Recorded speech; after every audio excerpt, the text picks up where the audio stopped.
Olá, telespectador da TV Brasília, está entrando no ar o programa Tribuna Livre. E hoje nós vamos começar o programa apresentando aqui um artista, né, que está nos visitando, o Rian dos Santos Maia, né? Seja bem-vindo, viu, Rian? Obrigado. Pois é, olha, tá todo mundo lá, entendeu, querendo lhe assistir. Eu vou apresentar o Rian aqui para vocês, tá?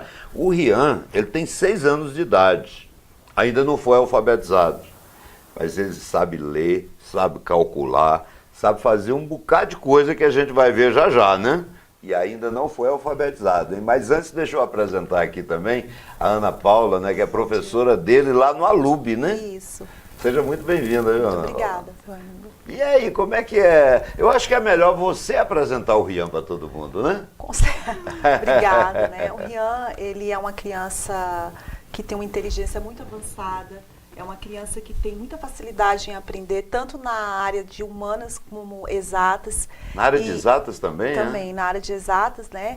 E ele se destaca pelo companheirismo, pela inteligência, e está na educação infantil, 5 anos, no Alub.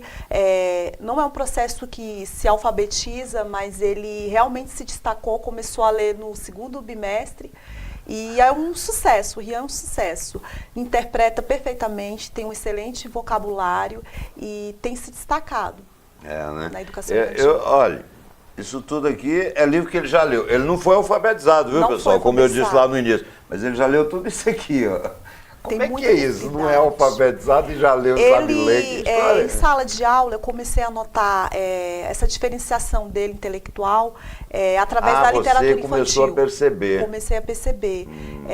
Sempre fazia rodas de conversa de literatura infantil e ele tem muito interesse pela literatura. E sempre ele falava, tia, deixa eu ler um livro. Como não é alfabetizado ainda, ele começava a ler as imagens do livro. Mas no 2º bimestre ele começou a se destacar, começou a ler perfeitamente. Sim, mas sem ninguém ensinar, como é que é isso? É o que eu estou falando para o senhor, a questão da inteligência dele, né? A gente tem um estímulo, né? Tem dramatização, tem as rodas de conversa, mas ele se destacou. Ah, mas o artista principal aqui é o Rian. Ele é que tem que falar, né? E aí, como é que é lá na escola? Professora, gente boa? Gosta muito dela? É? E o que você faz lá na escola? Conta pra nós. Estudo. Ah, tá, o que mais? Você lê toda hora esses livros lá? Não, leio todo dia lá em casa. Ah, esses livros você lê em casa, não é na escola, né? Eu também brinco lá. Tá. E assim, o pessoal, você se dá bem com o pessoal todo, os coleguinhas, tudo, sem briga, sem coisa nenhuma? Tem né? briga. Tem? Ué, mas... Entre Luiz e Nicolas. O Luiz é mais... Eu acho que o Nicolas é mais deselegante do que o Luiz, eu acho. Mais deselegante? É, porque um dia ele ficou sentado na cadeira, ele deitou no chão, girando que não peão. Nossa Eu acho que foi 2 dias ou 2 vezes. Aí é complicado, né? Esse negócio de ficar brigando, besteira, isso é coisa de bobo, né? Tem que brigar não, tem que se dar bem com todo mundo, né? Mas eu vi que você não gosta de futebol, né? O que você gosta de esporte? Você gosta de jogar alguma coisa? Eu acho que nem eu gosto de esporte. Eu acho que nem eu. Mas você gosta de matemática? Eu acho que eu não lembro qual era o esporte. Ah, vôlei. Vôlei? Uhum. Vôlei é um esporte bom, né? Paulo, e aí, como é que essa questão, por exemplo, eu sei que ele tem uma certa habilidade com ábaco, né? Explica pra gente aí. O Rian, ele estuda na rede Alub e ele estuda também em outra escola de altas habilidades, né? Que é o Silverado. Tá, era isso que eu ia perguntar. Isso. Então ele está numa escola de altas habilidades. Altas habilidades. E então você, tão logo descobriu essas habilidades, você imediatamente começou a tomar providência para ver, Isso. Né? Até para ele não ficar deslocado também, né? Com certeza, né? A gente chamou os pais, a escola deu um amparo, deu um direcionamento e o seu Márcio, ele matriculou ele nessa escola de altas habilidades. Você veja, né? Nós temos, isso é do ensino, né? Nós temos na nossa rede inúmeros alunos, né, que têm um destaque maior, porque às vezes tem uma facilidade, né, em determinada área do conhecimento, né? Com certeza. E o que nós precisamos é estimular cada vez Com mais, certeza, né? estimular. Porque quem sabe a gente não está diante de um futuro gênio, não para ser gênio, mas para poder contribuir, né, com a sociedade, Com né? certeza, Ele com pode certeza. contribuir com descobertas, com invenções, com uma série de coisas, né? Mas Rian, e o pessoal lá, tudo amigo seu? É, né? Que bom. Você começa a ler o livro, mas você também gosta de ver os defeitos, né? Que eu já anotei. Hein? Mas às vezes um amigo meu também, às vezes só me chama, né? Que eu lembro. Ah. Às vezes só me chama quando tá encrencado. Encrencado? Como é que é encrencado? Ana Paula, me ajuda aí. Encrencado. Rian, explica pro seu Raimundo o que é uma criança elegante e deselegante. Vou primeiro falar o que é uma criança deselegante, tá? Uma criança deselegante é a criança que bate, que não obedece e que fica interrompendo a professora. Essa é deselegante. E é elegante? E a elegante, ela brinca direito, faz atividade direito, ouve os professores, faz atividade com capricho. É obediente, né? Ah, Tem que obedecer o professor, tem que obedecer os pais, né? obediente também tem que brincar direito. Ah, tem que brincar direito. Isso é muito importante, brincar direito, né? Se ele Ele não lê e absorve apenas, ele lê e analisa, interpreta. analisa, né? E ele questiona aquilo que ele lê. Então isso para mim é Eu fantástico. estava vendo aqui, teve uma história aqui do... Ele estava me mostrando, eu acho que é essa mesmo, do soldadinho de chumbo, né? É mesmo, olha. Vamos lá, me explica esse negócio aqui direito para eu poder entender essa história, né? Quer que eu leia? Mas a parte onde você viu um erro aí, me explique logo aqui. A criança aqui está rezando, né? Nesse. Não foi nele. Qual foi aquele que você tinha visto o Foi defeito? essa. Foi essa, ah. O que diz aí? Pedro desceu as escadas correndo para tentar salvar seu soldadinho, que havia caído sobre um pequeno monte de areia e ficou enterrado até o joelho, só com a perna de fora. Ok, então espera só um instantinho. Deixa eu mostrar para o nosso telespectador, porque a gente está contando para ele, tá? Olha só. Ele leu esta página aqui. Aqui ele está mostrando, Pedro desceu as escadas correndo para tentar salvar. Posso... Então veja só, aqui foi o que ele leu. Agora ele vai dizer pra gente onde ele achou o defeito. Qual foi o defeito aí? Onde é que tá errado? Defeito, como ele pode descer as escadas sendo que a casa só tem um andar e tá no chão? É mesmo, tem razão. Quer dizer, aí o autor falhou, né? Como é que você bota, não tem escada em casa térrea, né? Com certeza. Mas Rian, eu descobri uma coisa aqui, viu? Me contaram que você sabe todas as capitais do Brasil, é verdade? Sim. Eu vou te testar, hein? Então, ó, de sopetão, qual a capital do Piauí? Piauí, Teresina. Por que eu perguntei do Piauí? Porque o Piauí é o mais importante, é onde eu nasci, viu? Mas vamos outra. Vamos ver aqui se você sabe mesmo. A capital de Sergipe? Aracaju. Ana Paula, o bichinho é danado mesmo, ele sabe. Sabe. Então, pergunta uma difícil aí pra ele. Rio de Janeiro. Rio de Janeiro. Ué, Rio de Janeiro, você agora virou papagaio? Tá respondendo, falando a mesma coisa? Essa é a capital do Rio de Janeiro. Ah, é porque o estado do Rio de Janeiro, a capital é o Rio de Janeiro. E São Paulo? São Paulo. Não, você só tá repetindo. Ué, porque tem que repetir. É, Porque senão eu vou errar. Muito bem, tá certo. Então eu vou perguntar o último. Eu disse que ia perguntar só 3, mas agora eu vou perguntar um pouquinho mais, tá? Tem uma novinha aí, Tocantins. Palmas. Ele fala assim como se todo mundo tivesse a obrigação de saber, né? Estão vendo que o caboclo é bom mesmo, né? Sabe as capitais. Mas olha, Rian, quero te agradecer muito, viu, de você ter vindo aqui no nosso programa, entendeu? Qualquer dia desse fazer uma visita. Um dia que seu pai fizer uma festa aí de aniversário, eu vou lá, hein? Me espera lá que eu vou lá qualquer dia desse, viu? Eu acho que eu vou te convidar quando for meu aniversário de 7 anos. Então tá, eu vou mesmo, hein? Vou lá, hein? Obrigadão, tá? Obrigado, viu, Ana Paula? E o Tribuna Livre volta já já.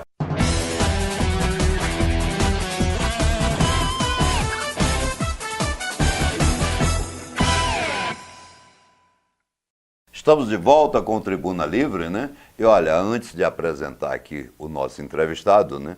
Não esqueça, hoje, antevéspera do Natal, né? Então ainda dá para comprar uns presentes. E você, entendeu? Ali no Lago Sul, se você mora no Lago Sul, dá uma passada ali na Magrela, né? Magrela fica na QI 3, né?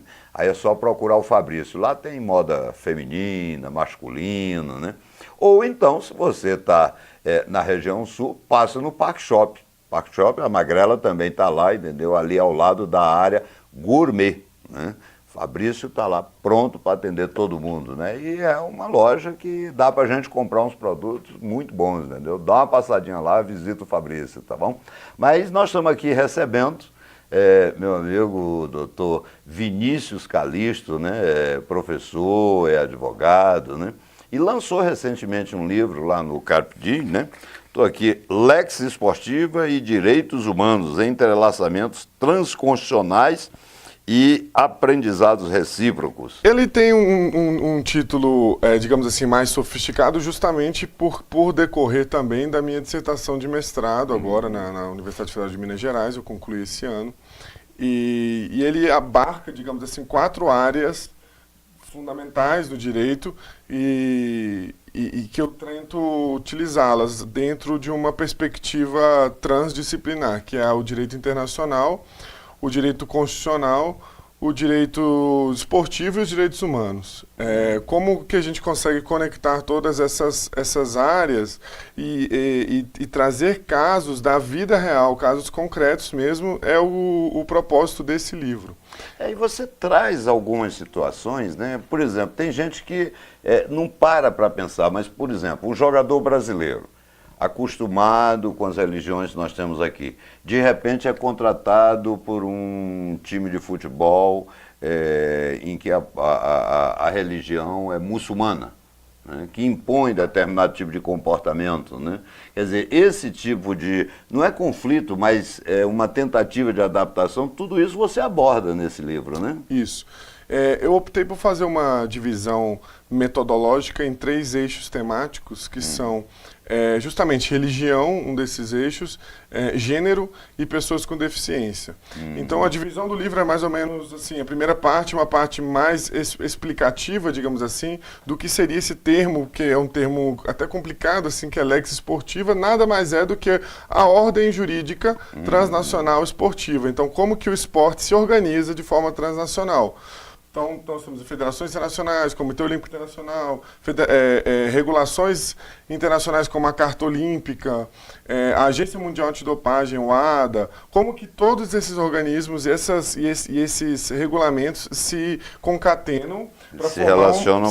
Então, esse é o primeiro capítulo. O segundo capítulo, eu já trago essa divisão em eixos temáticos e discuto casos concretos. Então, por exemplo, religião, como você comentou, existem casos em que atletas que utilizam a burca, no caso não é a burca, é o hijab, que é um véu muçulmano, essas atletas muçulmanas não podem ou não poderiam, até pouco tempo atrás, disputar competições esportivas reguladas por federações internacionais como a FIFA, a FIVB do vôlei, porque as alegações das federações internacionais eram de que este véu, este hijab, poderia aumentar as chances de lesões nas atletas.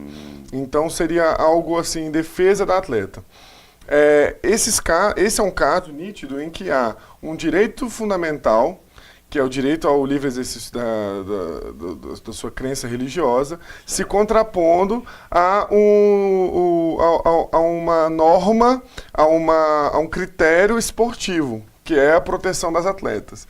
Então, esses casos, esse é um dos casos, eu trato nesse tópico da religião e trato também de outros casos em outros tópicos, como pessoas com deficiência, atletas trans, que são tópicos muito atuais, né? Aliás, você falou essa questão de gênero, né? Quer dizer, essa questão ela está em todo o planeta, né?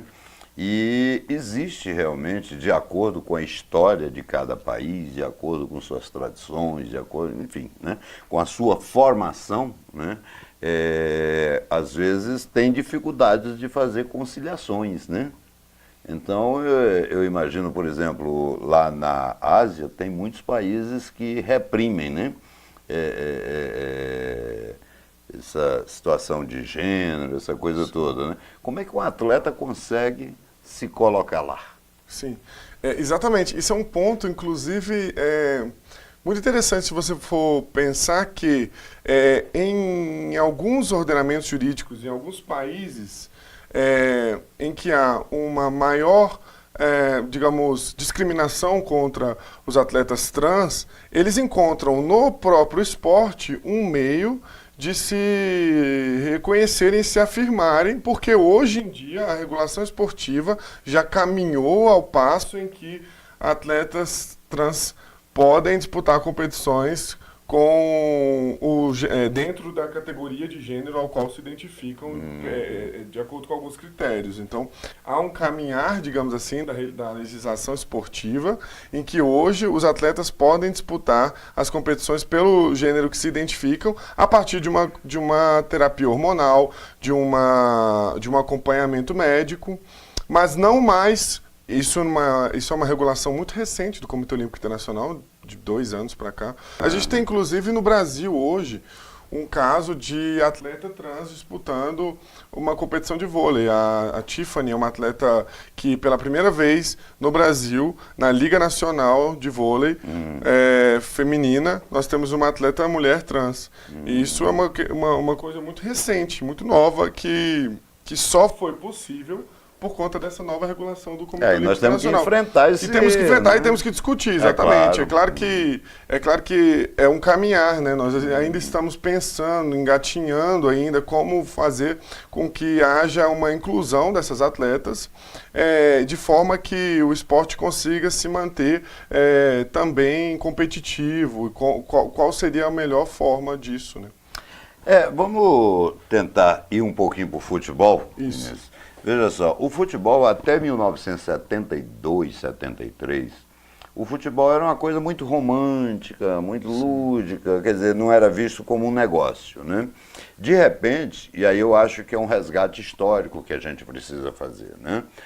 De repente, o João Havelange foi eleito presidente da FIFA, né? E o João Havelange, né, com aquela visão à frente do seu tempo, né, ele realmente tornou o futebol um esporte planetário, né? Quer dizer, ele foi buscar a Ásia, foi buscar a África, foi buscar a Oceania, né? E aí o futebol se tornou um grande negócio também, né? Se hoje o futebol tudo isso que está aí, envolve, né, o mundo inteiro, o João Havelange é um dos grandes responsáveis por isso, né? Ele e toda a sua equipe, inclusive o Bonetti, que mora aqui em Brasília, um grande amigo nosso, né? Mas, infelizmente, esse resgate ainda não foi feito, né? Eu queria que você falasse um pouquinho para a gente, entendeu? Como é que foi essa mudança, né? Quer dizer, porque foi uma revolução, né? De 72 para cá... Com certeza. Bom, você já bem evidenciou o papel do João Havelange, foi determinante mesmo, né? Até exatamente meados ali da década de 70, por ali, até um pouco antes, quando o João Havelange assume com esse propósito de difundir o futebol e de tornar a FIFA a instituição que hoje ela é, né? Assim, a FIFA é maior do que a ONU. Assim, em termos de filiados, né, é um dado que é sempre repetido, né, porque realmente é um dado impactante, né, hoje a FIFA tem mais de 200 filiados, mais do que a própria ONU tem. Até questões de direitos humanos estão sendo agora revistas já nessa nova gestão, assim, como nós podemos garantir também que o esporte avance em territórios em que há nítidas de violações de direitos humanos. Trago um exemplo aqui no futebol do Catar, na Copa do Mundo do Catar 2022, né, que há uma série de denúncias de trabalho forçado, de trabalho escravo, situações análogas à escravidão nas obras do Catar. E a FIFA, depois de ser muito criticada, ela começou a agir de uma forma um pouco mais... Que ela é meio lerda também para tomar decisões, e aí né? começou, ela para mudar não é fácil, né? E aí começou a tomar uma postura um pouco mais ostensiva perante o governo do Catar, falando, olha, tá pegando mal pra gente também. Claro. Tá pegando mal pra vocês e principalmente pra gente. Então começaram a sair dados de organizações como Human Rights Watch, Anistia Internacional, mostrando que centenas de trabalhadores estavam morrendo nessas obras. E são trabalhadores migrantes, são trabalhadores que vêm geralmente do Sudeste Asiático, vêm do Nepal, vêm do Butão. Quer dizer, então o futebol pode ser um instrumento, inclusive, de correção histórica, né? Isso, exatamente, erros, exatamente. Né? É o que eu trago aqui. O esporte, a regulação esportiva pode fazer com que o agravamento de violações de direitos humanos ou a sua mitigação, digamos assim, de acordo com esse poder que e a FIFA, no caso concreto aqui, só para concluir, a FIFA realmente pressionou o governo do Catar, porque também foi pressionada, né, por outro lado, pelas organizações de direitos humanos e pelas organizações de direitos dos trabalhadores. E hoje o Catar ele mudou a sua legislação para tentar ser menos violador, digamos assim. Não que a legislação do Catar seja uma maravilha hoje, mas o trabalhador migrante hoje no Catar tem um pouco mais de direitos do que tinha há 5, 6 anos atrás. Então, e o esporte tem uma força muito grande. Né? Exatamente, é o que eu falo aí, é uma força muito grande, porque consegue falar assim, olha, se você não muda, a Copa não vai mais ser realizada lá. E aquilo... Eu me lembro de um episódio, né, se eu não me engano, 69, 71, por aí, que nós tínhamos 2 países centro-americanos em guerra, e a guerra foi interrompida para uma partida de futebol. Foi famoso esse caso, né? Eu me lembro também que o Santos, né, de Pelé, né, hoje as pessoas são estranhas esse negócio, Santos de Pelé, é porque o Pelé só jogou no Santos. Então, quer dizer, você veja a força que o esporte, o futebol em especial, ele tem para poder, de repente, até oferecer soluções para conflitos, entendeu? Que podem ser resolvidos, né? E continua tendo, né? Assim, essa força, ela continua. O esporte, ele se adapta e é o que eu falo. O esporte de 50 anos atrás era completamente diferente. Não tinha essa questão, por exemplo, como a gente vai lidar com com os atletas trans. Era uma outra forma de ver aquilo. Era como se fosse uma trapaça. Não era algo assim de vamos garantir a dignidade daquele indivíduo também. Então o esporte ele muda muito e ele continua tendo esse poder tanto de excluir como de incluir, depende do que a força, né? A força que ele tem força, imensa, né? é imensa. Então você tem um outro caso famoso, você falou desse caso da partida que o Pelé participou, mas tem um caso famoso também na Guerra Mundial, que durante a Guerra Mundial, durante a Primeira Guerra Mundial, os soldados eles pararam no momento de final de ano, no momento do Natal, tá até num filme isso, e disputaram uma partida de futebol entre eles, dividiram comida e tal, soldados de exércitos opostos, né? Então esse é um caso que ficou famoso, que foi retratado até no cinema e tal. Então o que o futebol une ali, né, no momento de congraçamento ali, foi o futebol que uniu eles ali para jogar. Então esse poder que o esporte tem, ele tem que ser cada vez mais bem utilizado. É verdade. Né? E é interessante, teve um caso, estão me dizendo ali que o tempo acabou, mas eu vou citar mais esse caso. Né? Eu vi um dia desse, todo mundo deve ter visto, porque hoje o troço tudo é global, né? Um menino que parece que fez uma camisa do Messi com papelão, alguma coisa assim. Quer dizer, você veja a importância, né? Que o atleta tem, entendeu? Através do futebol, e principalmente agora que o mercado se abre, por exemplo, para a China. A China é um novo mundo, né? Para o esporte. Hoje você pratica futebol, em especial, no Canadá, na Patagônia, quer dizer, é o planeta inteiro, né? Então tem que se utilizar isso, e o João Avelange, eu faço questão de dizer, aqui no Resgate Histórico, foi um homem à frente do seu tempo. Foi quem conseguiu ver que o futebol podia ser tudo isso, né? Isso é verdade. E esse caso do Messi, inclusive, depois o Messi entrou em campo com o menino, deu uma camisa para ele. Então, assim, mostra de fato, né? Imagina aquela imagem rodando o mundo, né? O tanto que isso pode inspirar, né? Jovens, meninos, né? A continuar jogando futebol. É verdade, quer dizer, de repente o futebol é a chave para a pessoa se libertar e crescer e ir para o mundo, né? Uma delas, com certeza, né? Uma com delas, certeza. é verdade. Mas olha, quero te agradecer muito, viu, Vinícius? E a obra é esta: Lex Esportiva e Direitos Humanos. E se o pessoal quiser adquirir, como é que faz? Busca... Exatamente. A obra está no site da Livraria De Plácido. A editora De Plácido é uma editora que fez a editoração do livro, com D Plácido, só o D. D apóstrofo Plácido. Exatamente. E no site é livrariadeplácido.com.br. livrariadeplácido.com.br. Está lá, o livro está lá. E como ele está recém-lançado, daqui a alguns dias, pelo que a editora me passou, ele também vai estar nas livrarias mais comuns e tal, mas tá disponível. Trate de adquirir. Eu já tenho o meu, que não é esse não. Exatamente. Eu fui lá no lançamento. Foi né? mesmo, foi Fui mesmo. lá no Carpe Diem, né? Mas olha, Vinícius, quero te agradecer muito. Eu acho que é uma obra que pode clarear muito, né? Para as pessoas, né? Jogar luz sobre algumas coisas que as pessoas tratam como periférica no esporte, mas de repente não é periférica, é importante. Com certeza, né? com certeza. Então eu quero te agradecer muito ter encontrado esse tempinho, entendeu? E vamos ver se cada vez mais o esporte se torna esse fator de integração e de resolução dos conflitos humanos. Bem, no encerramento do nosso Tribuna Livre, eu quero dizer a você que logo nós estamos no Natal, né? Amanhã, né? Praticamente já é Natal, dia 24, né?